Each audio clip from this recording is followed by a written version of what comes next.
No soccer team this year, I heard. Yeah. Yeah. I'm not surprised. Last year was, the fall was tough.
Conestoga Valley Board of School Directors.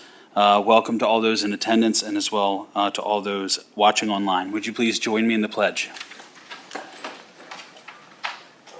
Pledge allegiance to the flag of the United States of America and to the republic for which it stands, one nation, under God, indivisible, with liberty and justice for all.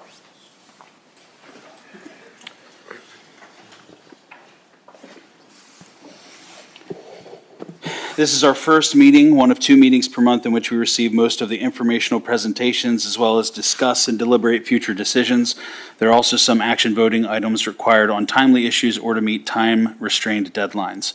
All our meetings observe all legal requirements and our district policies to the best of our understanding and ability. All agendas and related public documents and details are posted on the district website. Can I have attendance, please, Mrs. Martin? All school directors are present tonight. We have a quorum in place. Awesome. Any changes to tonight's agenda? None. Can I have a move to approve the agenda for tonight? So moved. Second. All those in favor say aye. Aye. Who was the second? Thank you.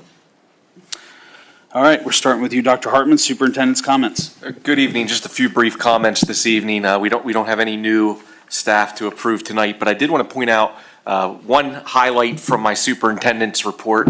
If you notice, we do have several transfers of assignment that we're recommending this evening, and I'm not going to talk about all of them, but one that I do want to point out is that we're very excited about is Maria Arredondo moving from, she's currently our district registrar or child accounting specialist, and we are recommending her for the HR generalist position. Maria, I call her the face of CV because when new families register and enroll here, she's the first district staff member they meet with, and so she's perfect in that role. But she just has a customer service mentality, and she's patient with families and individuals, and pleasant with them, and so we think she'll be a great asset to our human resources department, doing the same thing, only working with our internal customers, our employees, especially our new employees, helping to onboard them and help them work through their transition to CV. So over the next several weeks and months, we'll be working on a transition plan.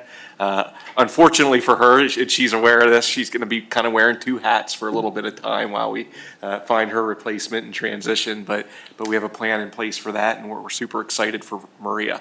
The other thing I wanted to mention is this past Friday, we recognized 4 new recipients as distinguished alumni. We had our distinguished alumni ceremony right here in this room Friday after school, and we inducted the Reverend Liz Fulmer, who is a member of the class of 2008, Ashley Gilgore Massey, who is a member of the class of 2003, Timothy Lapp, who is in the class of 1988, and Alyssa Titus, who is in the class of 1990. So congratulations to all 4 recipients. It was really inspiring getting to hear their stories on Friday, and it was apparent that they are all worthy recipients, and they all credited the teachers and administrators that they had here during their time at CV is contributing to their success later in life. So if you go on our social medias, you can find out more information about their background. We did post a few things from the ceremony, but all well spoken and represented CV well. So it was a really great event. It was my 3rd distinguished alumni event here at CV, and it was the best attended one. I believe we had 72 or 74 people in the audience for that event. So it was a really good event. That concludes my report. Awesome. Are there any comments on district activities from the board? I have one. Just wanted to let everybody know that Conestoga Valley has actually hosted the 2026 Pennsylvania Field Hockey Senior Cup. There are 88 schools participating. Coaches nominate their senior field hockey players to play in this. We have 3 of ours playing here, and that's on March 22nd. So it's a good opportunity. Tickets are $15. Also, FIA Gladio is hosting field hockey clinics for 4th through 8th grades. And my daughter took one of her clinics. She's an Olympian. They're amazing. So there's separate ticket prices for that. So I just wanted to let everyone know about it. Very cool. Anybody else? I went to the chorus concert the community chorus concert at the high school on Saturday. It was kind of an alumni weekend. I love the community choir, to see like other parents and alumni members singing with the choir. It's just such a cool moment. And they're all in matching T-shirts and stuff. It's just kind of nice. So that was a great concert. They did a great job, and they had some nice shout outs for CVEF, the Education Foundation, during that concert too. Mrs. Carney did a great job of dropping some attaboys for them and all their work. So if nobody else, then we can move on to our first presentation, which is our mid-year comprehensive plan update. And it is all of you. Except for you, Adele, you're off the hook for this one. I'll get us started here.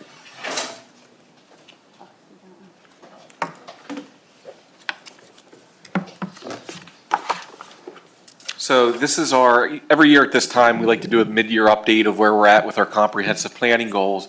This has sort of evolved over the last couple years, because one of the other things we've tried to be pretty purposeful in doing is making sure everything we present on is connected back to our comprehensive plan. So some of the things you'll hear tonight probably isn't the first time you've heard it, so you're not crazy if you're like, didn't you guys already talk about this? But this is just meant to be more of a comprehensive overview of kind of where we're at with everything this evening. But we also, because we're now going more in depth in our month-to-month presentations, we can kind of go a little quicker with this and don't have to go quite as deep into the weeds when we give our mid-year update. So always like to start with our vision, mission, and values. Really everything we talk about when we talk about our strategic plans, our action steps, our goals, none of that happens by happenstance. We tie all those things back to our vision, mission, and values. When we updated our comprehensive plan most recently, a few years ago, we did, with the stakeholder committee, we did go through a revisioning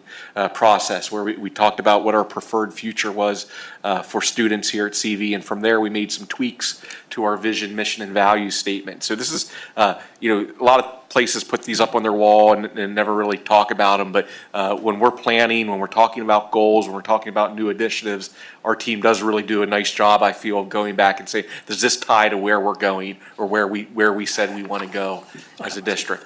And so we try to be intentional in our plans around that. So I'm going to kick things over, I believe, to Dr. Mann to start things this evening, who's going to get us started. Well, good evening, everyone. And as Dr. Hartman said, a little loud, sorry about that. Fine. To give you an overview of the comprehensive plan where we are right now, just a couple of brief reminders. As you know, or remind you that it's a 3-year plan. And so that's the cycle that the state has us in, a 3-year cycle. So that's part of it. It's based on the work of the district strategic committee. That's a variety of stakeholders, from administrators to parents to teachers and so forth, that help guide this process and lead us along the way.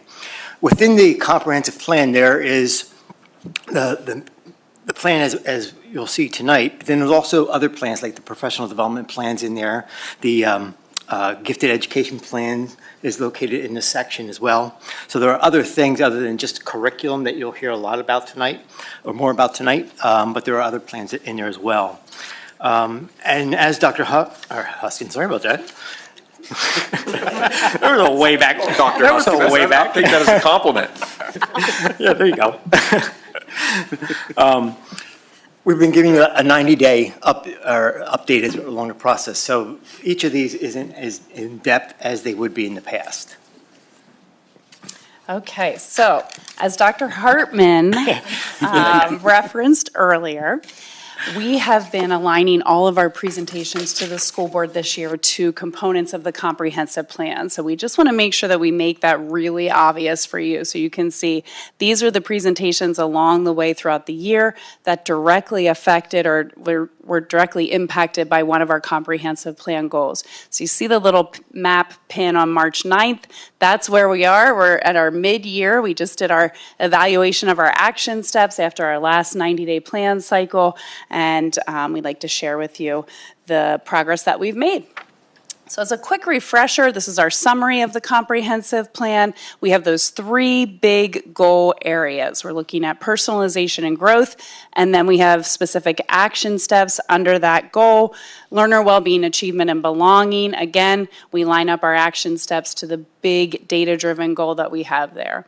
And then on the last page, our last goal is around innovation and community partnerships, and you can see there are 6 different action steps. So before we go into that, I definitely want to acknowledge the team sitting behind me here who also really contributes heavily to the action steps in this plan, and you'll hear us talk about the work of the team as we go. It's how we've been able to get so much momentum and really move forward on this many goals and action steps happening within the plan. Quick reference, I love this slide. I come back to this slide all the time because you can see the other ones go into a lot of detail and a lot of information. These are the 3 big focus areas driving the work of the school district. So this is your quick reference at a glance slide to see those themes. And so tonight we're going to give you updates in each of those areas. The first one is Goal 1, the personalization and growth, and that is the work of our multi-tiered system of support, our MTSS framework. And as I said, Michelle Trasberg has been the lead on this area and has been just off and running. We have been able to get so much built at elementary, middle, and high school. Even mid-March, we've been able to get so much accomplished because Michelle has really been putting the majority of her time and effort into this initiative. So we had 3 big steps this year that we were looking at. We have been working with Brownstown Elementary to pilot our MTSS academic framework. They've been taking the lead on really looking at how we want to make the MTSS process more consistent across all 4 elementary schools. And so that's been bi-weekly meetings where they are going down into the details. What exact data points are we going to use to determine if this student is making progress? How often are we going to progress monitoring? What interventions are we going to be using? They are really down in the details to then give the other 3 elementary schools a roadmap so that we can be consistent. I don't want to say we're going to be perfectly exactly the same, but we want to be consistent and still have some ability to be flexible based on each school's population. So we are on track for the pilot. As you know, we've been working with our data management system, and we are planning to be shifting from Ed Insight to PowerSchool Analytics and Insights. Again, as Dr. Hartman said, these aren't new topics. You've heard these things throughout the year. So a big part of the work of this action team and of Michelle and Adam and Don has been really managing that transition and putting together the transition plans, meeting with multiple groups of stakeholders, making sure that the assessments and the data we had in Ed Insight is being carried over into Analytics and Insight. And then last but not least, we're working on our MTSS professional learning plan. We've been building out our 2 to 3 year plans across all of the different stakeholder groups to make sure that our staff have an understanding of where we're going. And so it's a little Groundhog Day for you guys because in January I did the presentation on our PBIS and our SEL work. So if you can kind of flash back to that, what we've been working on in our PBIS is we are still on track and in progress for our dashboard, and that's where we are working concurrently with the academic side of MTSS to put together a full dashboard that will include all the PBIS, the SEL, and the academic sides. In PBIS, we have completed our spec transition. That was an outside consultant that we were working with, and we've now transitioned to our IU13 TAC team, which is going really well. And we also relaunched our PBIS at the high school with that TAC support beginning of the school year. So that, again, was something that was completed earlier on when I presented. We're in the middle of our learning walks for both PBIS and SEL. We finished our SEL learning walks, and then next month we're going to be doing our PBIS learning walks across all of our schools in the district.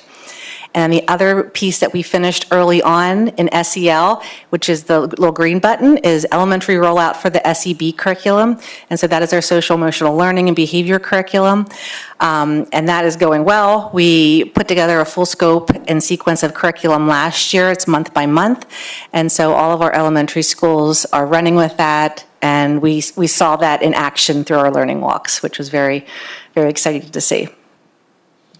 So on the achievement side of Goal 2, if you want to flip back one slide there, the curriculum pieces that we've been building out and where we are in March, we have our phase 1 of our ELA and math that's been wrapped up and completed. Phase 2, you see the yellow there because we are giving science a pause.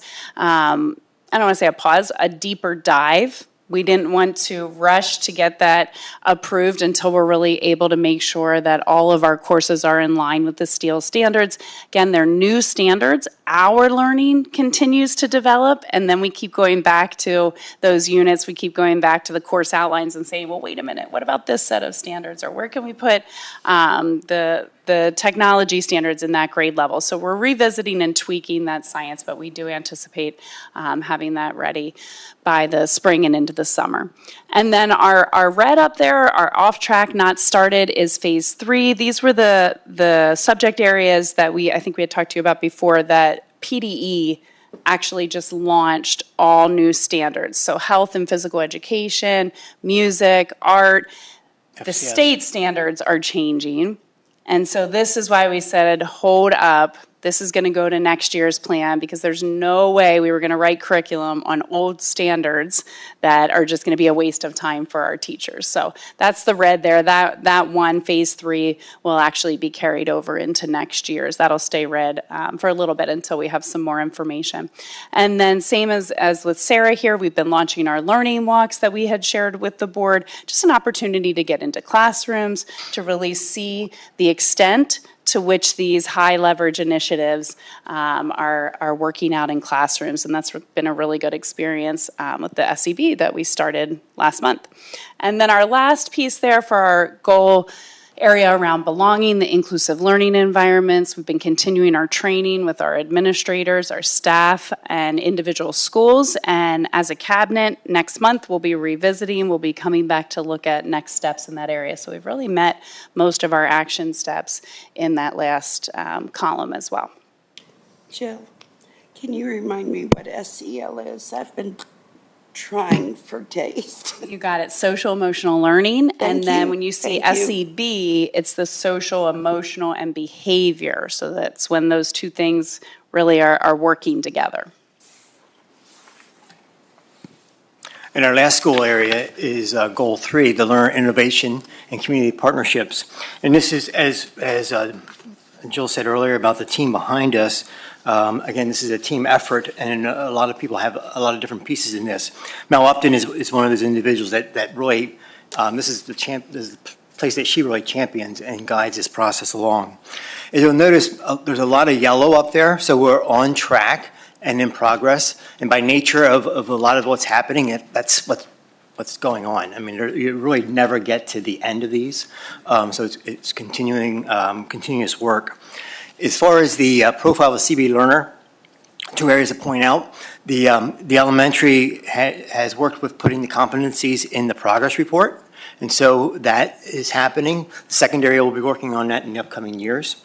It's also that it's very heavily part of the curriculum writing process. So as we go through this whole curriculum writing process, we're working on writing profile, elements of the profile into the curriculum as we go through this.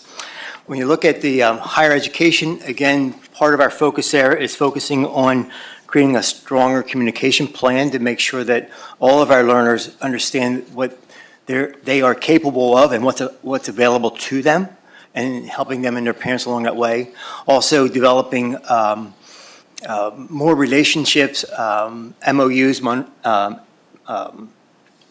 memorandums of understanding with higher ed for students that are, whether it's in our college and the high school program that is our teachers teaching college level courses accredited through, like, say, University of Pittsburgh or HAC and so forth, or students going to the college itself and taking courses there as well. So again, focusing on that and continuing to look at ways to expand that and provide different opportunities. Work-based learning, you'll see the red there, Serve Safe. We intentionally paused that. We talked about that a while ago, the reason we paused it is, as Jill just said about writing curriculum, this is actually going to be coming up in the FCS area. And so it's like, well, let's just pause that to make sure that as we build that curriculum that we're intentionally putting this into the program itself rather than kind of referencing it. So we intentionally paused that. The internships, we continue to grow that program and getting more and more students out into the community. Mel and her team have really done an outstanding job in highlighting that. If you've been to the high school recently, right outside the library, you can see a lot of the pictures of the students and the different opportunities that they have, and it's fantastic to see. And I know over the years, one of the things they talk about is if a student has a meaningful internship or a meaningful experience, how much more that helps them be successful in life after high school. It either rolls in things or rolls out things, but a quality experience is key. And hats off to Mel and her team and all the work they're doing there. Community partnerships, again, we continue to look at different ways to work with our community, whether it's through the committees that Mel's working on, as well as looking at different ways to connect community with us in programming when it comes to curriculum and so forth. Again, the internships as an example of that, and continuing to look at ways that we can connect that. And then I will turn it over to Dr. Hartman, not Dr. Huskin, Dr. Hartman, with the last piece. Thanks, Dawn. So before I talk about what's going on with the AI task force, I just want to comment on a few things around learner innovation and community partnerships. I agree with Dr. Mann. I think Mel Upton's done a phenomenal job of growing these programs and these opportunities for students. One of my favorite things to see in this district, there's a lot that I like to see, but one of the things I think we do a great job of highlighting is I love it when those internship spotlights come out on our district social medias. I always like seeing the different sites that our students are going out to, and I don't want to quote a number because I know it would be incorrect, but I'm sure Mel could tell us the number of how many new opportunities we had just compared to 2 or 3 years ago in the area of internships or job shadowing opportunities, businesses in the community that we have partnerships with it's really expanded exponentially over the last few years. We continue to see that. So one thing I'm going to highlight that I'm really excited about this Friday when we have our students are off, but our staff are in on that day. We have a meeting at the high school where we're called our High School Graduation Blueprint Committee, where we're really going to start. We're really in our infancy, but we're starting to have the conversation about what should graduation requirements look like in the future, where we've made all these changes over the last few years as a district and as a state, to be honest, with looking more at the Future Ready Index versus just test scores and student achievement tests. There's been a recognition at the national, state, and local level that there's a lot more that goes into a child's education than just getting good grades or being proficient on a state assessment. And that's all fine. I don't think any of us disagree with that. But then why haven't we touched what it takes for a child to graduate high school? The requirements look the same as they did 50 years ago. You need 4 credits of this subject, 3 credits of this subject, and so on. So we're really just getting the ball rolling. This is a multi-year conversation that's probably going to take place, but we're going to kick it off and we're going to start to have that conversation of what it could look like in the future and what it should look like in the future. So, but it really is based on all this work that's been done in the last few years, and just how do we now measure it? How do we prove that what we're doing is benefiting students and preparing them for life beyond high school? So super excited about that conversation that's going to start this week on Friday. So with that said, I'll move on to the AI task force. This really was a goal that was written into our comp plan. It wasn't one of our primary goals, but we tied it into learner innovation that we really thought would just last 1 year. And it really started with we need to have a district policy. AI is infiltrating every aspect of our work lives, our personal lives, our educational lives, but we don't have policy around it, and we don't have how do we support our staff in utilizing and leveraging AI effectively? So our goal really was focused on year one and developing that policy, which, as you're all aware, we do have a school board policy on generative AI. However, afterwards, we decided there's a lot more work to do in that arena. So that task force was really meant to be a 1 year and done unit, but we decided to stay together for the time being. And this year, one of the things we focused on is what professional development opportunities and training can we offer our staff. And so, and that's a pretty broad topic when it comes to AI because it's changing so rapidly, and we could talk about all different types of subjects within AI. So we've actually, as a task force, we've broken into 3 smaller, what we call working groups. We have one group that's working on focusing on staff training for AI literacy and ethical use. We decided we needed to narrow the focus. We can't talk, about best practices and how to use AI if you're a social studies teacher or if you're an administrative assistant or if you're we can't get into the weeds with that till we've done an overall foundational, what does ethical use of AI look like, and what are the basics of AI literacy? What are the do's and don'ts, and what's the terminology? So we're working on training for that. We have one group working on the same thing, but for students, what does AI literacy look like for students and use? And then we have another group that's working on identifying specific AI platforms that as a district we may want to adopt,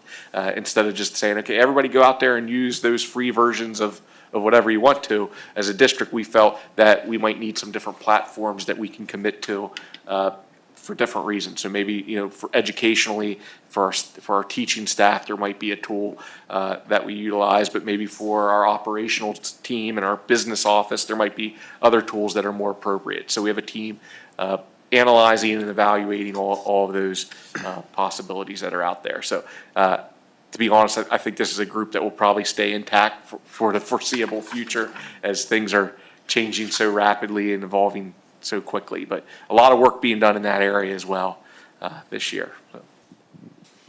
Yeah, so we've been busy, school board, can you tell? We've been doing a lot.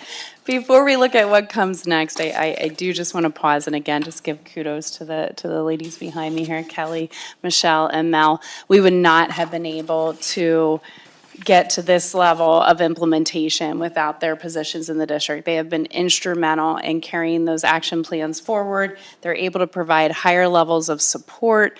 They're able to have time for the conversations that need to happen to bring people along with the work. It's just been such a value added to the district and to the system, and you can see it in how our continuous improvement process is playing out at the district. So believe it or not, this is year 2.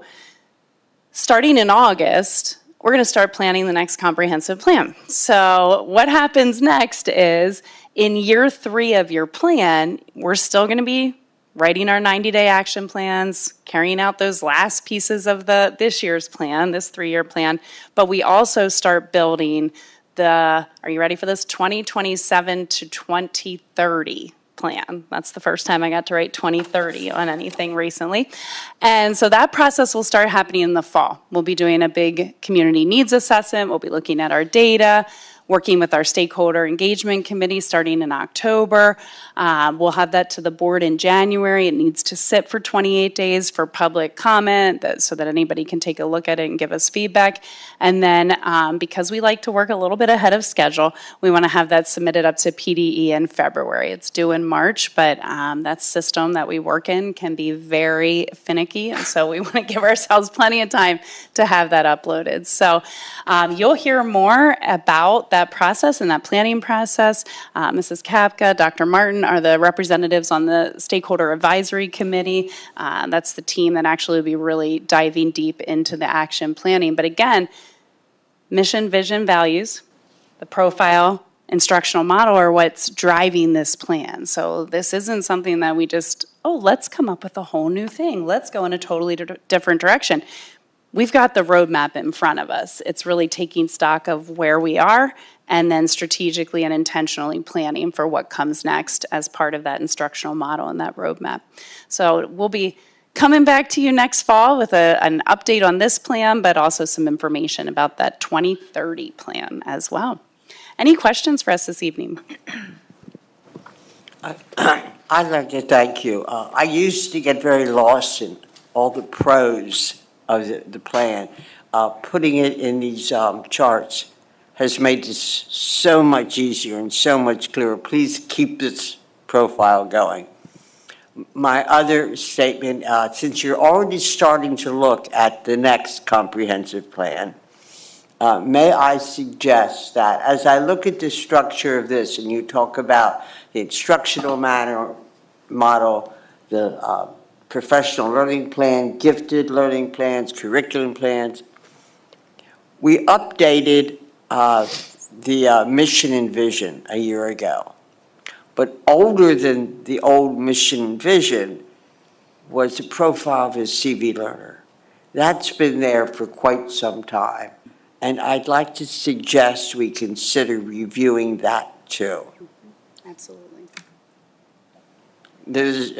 Dr. Mann agrees it's getting a little, maybe it's a little stale in some areas and needs to be modernized. Yes. Thank you. When was the profile adopted? Do you remember? 2019? 2019? Okay. Yeah. Wow. What it has been a while. What year? 2019. 20.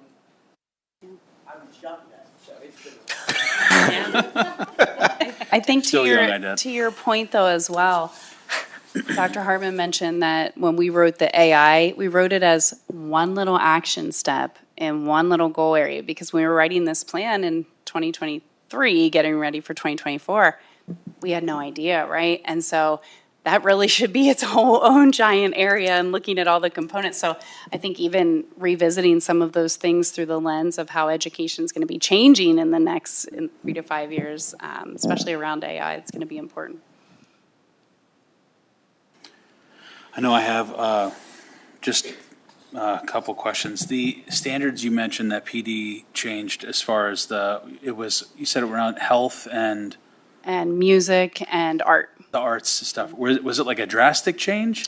They were lining up more with national standards, and so there are some areas where it's a significant shift. It's similar, we're finding, to the science, where not only were there shifts in content, but it's about how we approach. Okay. So there's some changes in art in particular that's around the teaching of art and how it's integrated for a future-focused learning environment. So there's going to be some paradigm shifts that need to happen in the classroom, along with some shifts in content. Okay. When you said the arts, that's what caught my attention. Is that something that has changed very often? I can't imagine it would be. No, not at all. So that's why we were getting ready. We're like, oh, these aren't going to change. They haven't changed in forever. We're good. And then all of a sudden in the fall, hey, we're coming out with new standards. We're updating all the standards. Interesting. Okay. Yeah, we were really surprised by that. And then, Dr. Mann, the college and the high school. So as we seek to expand that, just a quick question about just generally speaking, attendance for those classes. I'm assuming if we're looking to expand, it also means that those classes are well attended. Yeah. It seems to be. Right. I haven't heard anything otherwise, but if there are any that don't seem to be for some reason catching the interest of the students, then they will look at whether or not that's still feasible. Right. How many different agreements for the in-taught?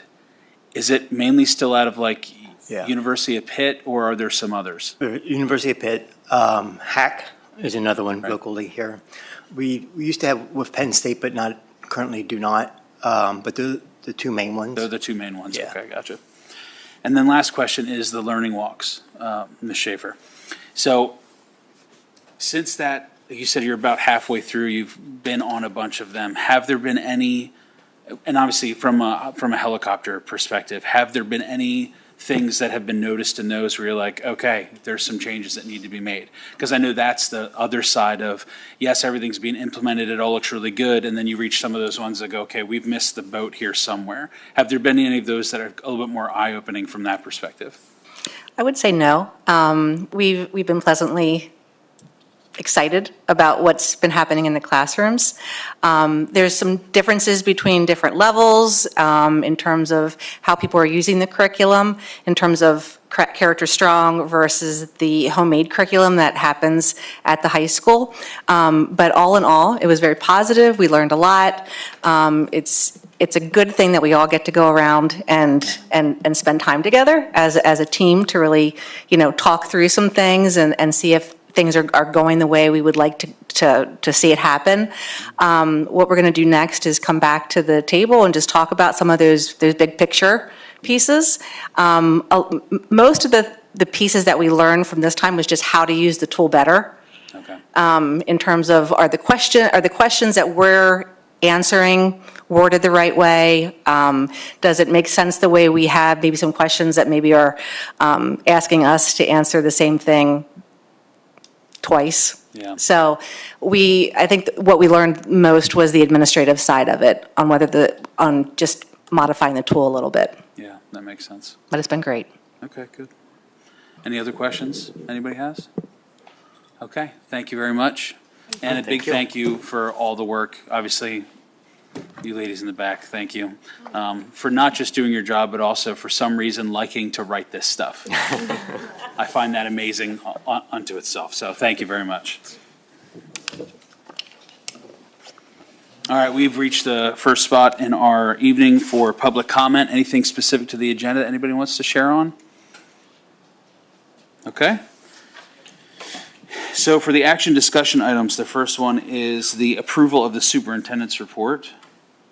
Let me get back to that here.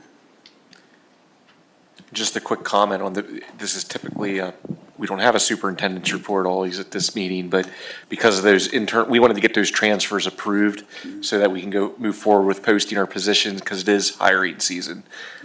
This is the time of year we're going out to recruiting fairs and other recruiting events for next year already. So if there's no questions for that, then I would take a roll call vote, please, Mrs. Martin. We need a motion. Oh, yeah, you need a motion. Yeah, what are you doing? Superintendent's report. Okay. Do we have a second for that? Second. All right, thank you. And we'll take a roll call vote. Thank you. I'm getting out of order. Mr. Eby? Aye. Mrs. Groff? Aye. Mr. Bedingno? Aye. Dr. Martin? Aye. Mrs. Fisher? Aye. Mrs. Kapka? Aye. Ms. Trowbridge? Aye. Ms. Givler? Aye. Mr. Gensel? Aye. 9-0. All right. Up next is the review of a Germany trip. Dr. Hartman, if you'd share a little bit about that. Sure. So this is on the agenda because of a change in our school board policy.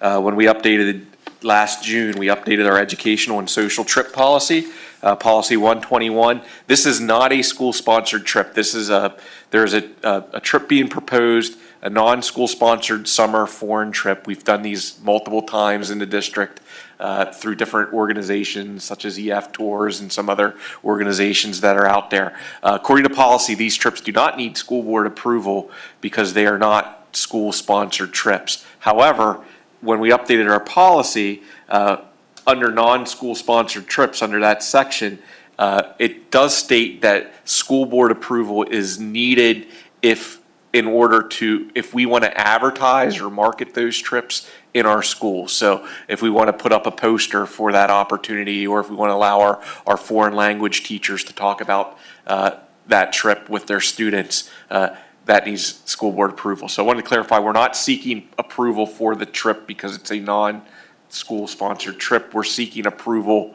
to advertise and hang up posters for it. We do have Mr. Seigert here, who, if you do have specific questions, he's the organizer of the trip and he's willing to answer them. But really, we're just seeking approval to be able to advertise it and market it to our students.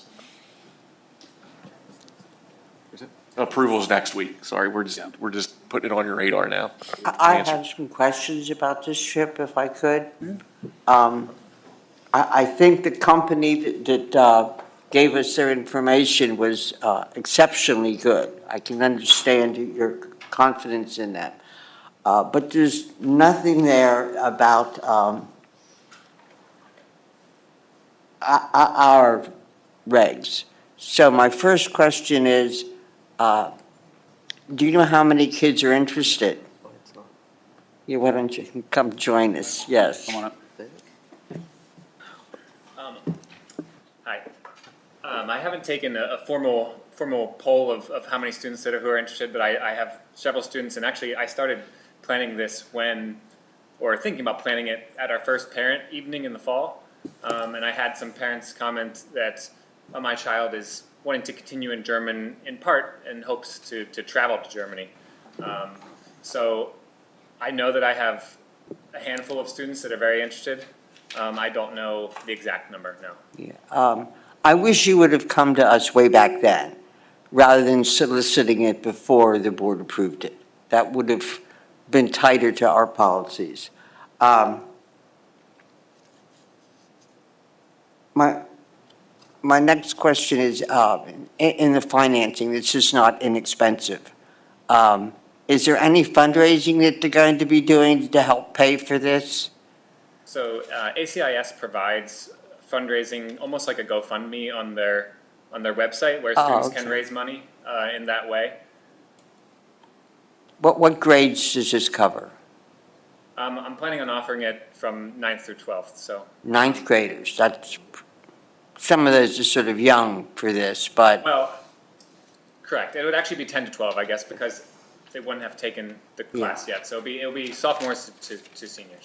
What ratio of students to chaperones do you? So every 6 students you are able to take another chaperone, or they will fund another chaperone to go along the trip. So it's additional 6, you get another chaperone. So if there's only 6, I don't understand. What do you mean when you say every 6 funds a chaperone? Every 6 students, the tour company will provide you with another chaperone, meaning that we bring another chaperone along. And do they pay the same as the students? No, they don't. Oh, okay. Then you really mean they provide a chaperone for every 6? Yes. It also talks about professional development for the leader. Have you done that? I have not done that yet. Are you planning on it? Yes. Oh, okay. This isn't a school-sponsored. No, but if he's going to advertise it, we need to make sure we're comfortable with the program. Okay. That's what I asked. It's the same request that we had way back when. Okay, it's been a long time, but we did have that. Could you tell me, is your expenses covered, or do you have to pay? My expenses are covered, yeah. Okay. Please realize that we always considered it appropriate that you make sure that the participants understand that some of what they pay goes for covering your expenses. Okay, that's only right that they know that yours is paid. Are they going to be given any free time? They do. I haven't gotten all the exact details of the itinerary, but there is typically free time built into the afternoons. That's always where we get into trouble with the free time, so I'm sure you're aware of that. Yep. And lastly, I see you're going to Dachau. Yes. Okay. No, May I suggest you be... Not Dachau. Dachau's in Poland. Oh, I'm sorry. I thought you were going to take your side trip to Dachau. Dachau is in. Dachau, yes. Sorry. Yes. You're correct. My mistake. If you're going there, some students are not real good with that. And if you're taking them as young as 9th graders, I would just suggest that you make sure they understand that this can be emotional. I've taken students there in the past. I don't know. Oh, you've been there. Yes, I've been there 2 times. Okay, and it can be upsetting for some young people. That was all. I went to Dachau when I was in 9th grade and went to Germany. So if you're offering it to 9th graders and their parents are okay with it, then that's all you need. The history is strenuous. It's the way that it is. And Dachau's not the only place in this world that people may get upset going to. So I'm sure they're going there for the history. I've been there. I've seen it. And they'll get through it. Yep. Okay. I just wish you a good trip. I think this is a great opportunity appreciate your willingness to take the time. Thank you. Any other questions? All right, so this will be on the consent agenda for next week. Just to clarify for everybody, you're planning this for summer of '27, correct? Yeah. Yep, so we're in a very kind of preliminary planning I figured. stages. It's just, wanted to clarify that. Now, I just had a quick question because we're talking about German. Do you teach German for all 4 grades? Or is it just, or do you take honors and? For all 4 grades. Yeah. Okay, all right. Because my only reason why I asked my son's taking German next year, so I was just curious. Glad to hear it. So if you want to pass, you better give him an A, so that's good. There you go, thank you. Awesome. Thank you, Mr. Swager. Thank you. All right, so next we'll go over the homebound instruction. I believe, Right, but. yes, Ms. Schaefer, you're presenting on that. So as part of a board's responsibility is when a student goes past their 12 weeks of homebound instruction, because then it changes their attendance. And there is a requirement for attendance, and homebound instruction only provides a certain amount of hours per week. So when you go beyond the 12 hours, it requires the school board to approve that. And so we provide homebound when it is a doctor's requirement that typically the student has some sort of sickness, hospitalization that's going on. So we have a valid request for homebound to continue past the first 12 weeks, and we are going to be continuing it for the remainder of the school year as the student needs it. So we would just need your approval on that. Gotcha. Is that tonight, or is it next week? Yeah, it's pretty simple. Can I get a motion to approve the homebound request? I move we approve the inbound request as presented. All those in favor say aye. Aye. Any nays or abstentions? Good. All right, thank you, Ms. Schaefer. And then we have the approval of the Kidnecting Potential, that is a weird word, Kidnecting Potential Occupational Therapy Agreement. I had to read that. I was like, kidneys? No, Yes. Kidnecting. So we have put together a contract for an evaluation for a single occupational therapy independent educational evaluation. It's based on our policy 113.3 when parents request an independent educational evaluation. So as such, we follow through with that request if they meet all the requirements and parameters, and they do. So we put together this contract to be able to go forward with the IEE. So we would need your approval on that tonight as well. Any questions for Ms. Schaefer about this one specifically? Was the OT eval already done from the district OT? Yeah. Can I ask that question? Yes. You know where I'm going with this. Yeah. Which is the purpose of the IEE. Right. So, I'll leave it at that. Thank you. All right, so can I get a motion to approve the Connecting Potential Occupational Therapy Agreement? And if I have to say it, you have to say it, by the way. And now nobody wants to. So moved. Do I have a second? Second. All right, all those in favor say aye. Aye. Any nays? No? Okay, thank you, Ms. Schaefer.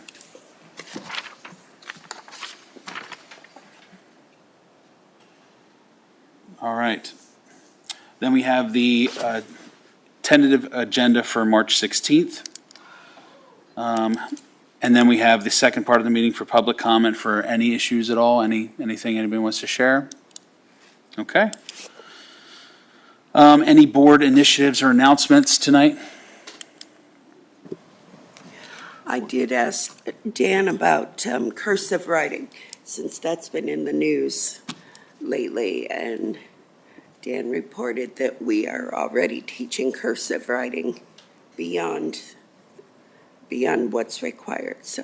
Yep, and Dr. Kozer can speak to that, but I think what is now required, and that got a lot of media coverage, but it's really already in our program. I don't know if you want to speak more to that, or. Yeah, sure.